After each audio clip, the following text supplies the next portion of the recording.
Shkodra, një ndër qytetet me traditë kulturore dhe letrare, ka çelur për herë të parë dyert për një nga iniciativat më domethënëse në fushën e librit, panairin Libri të Ban të Lirë, i cili po zhvillohet në ambientet pranë katedrales.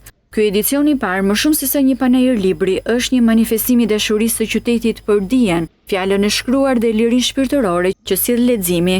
Ndër figurat që morën pjesë në panair ishte dhe shkrimtari dhe studiuesi Stefan Çapaliku, i cili shprehu vlerësimin e tij për këtë nismë të re dhe thekse rëndësinë që ka rikthimi i librit në hapësirat publike. Po duhet ta kuptojmë se panairi nuk është vetëm një vend shitjesh. Panairi në botën është një vend takimesh, është një vend promovimesh, është një vend prezantime idesh, është një vend dialogu.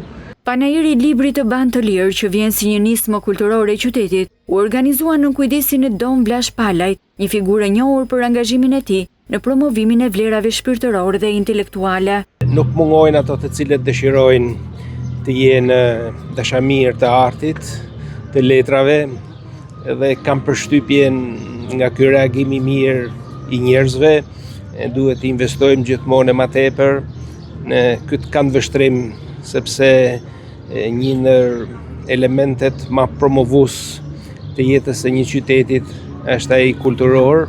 Ndërsa për vetë autorët dhe shtëpitë botuese pjesëmarrëse, ky panair ishte shumë frutëdhënës. Ky ka qenë një nga panairat më të bukura nga pikpamja vizuale, po nga ana tjetër edhe nga një lloj natyrshmërie e qetësie. Pata përshtypje shumë mirë nga dita e parë e djeshme. E shpresoj dita e sotme do jetë akoma më mirë. Ne kemi pasur interes shumë të madh për kolonin Fishta, pa për veprën e të mallit Atë Gjergj Fishta, për mjeden. Pjesëmarrja e shtëpive botuese nga Shqipëria dhe Kosova përfshir emra të njohur si Akademia e Shkencave e Shqipërisë dhe Universiteti Luiq Gurakuqi, e ngriti nivelin profesional dhe përmbajtësor të panairit. Vizitorët patën mundësi të njihen me votime të reja, autor bashkëkohor, vepra akademike dhe letërsi për fëmijë, ndërkohë që u zhvilluan dhe takime me autor, diskutime dhe prezantime librash.